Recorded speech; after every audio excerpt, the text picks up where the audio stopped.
So how do you stay focused in class, especially given that, now we've switched from in-person to remote learning?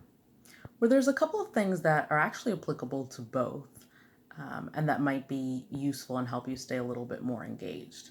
So for one, try your best to make sure that you've had a meal beforehand or you have snacks on and water on hand, just because it's really hard to concentrate if you're hungry and your stomach is growling, or your throat feels really dry.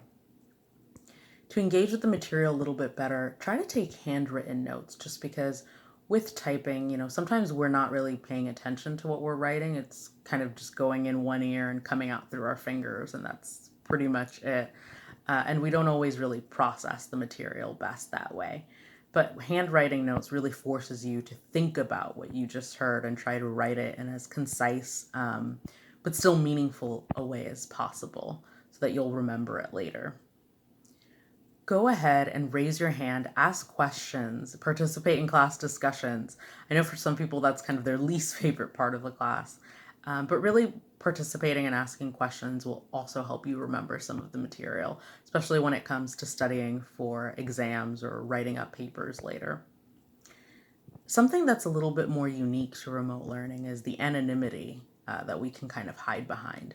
And what I mean by that is that as the professor is, lecturing, they may have a hard time seeing you even when your camera is on, as they're focused on sharing their screens or their slides or presenting the material. It's a little harder for them to see whether you're confused or engaged.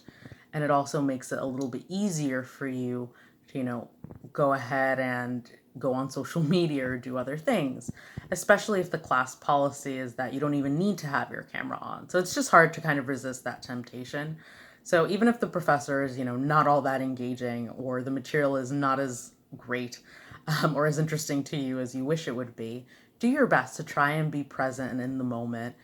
And, if you need to take a break and come back, do that too.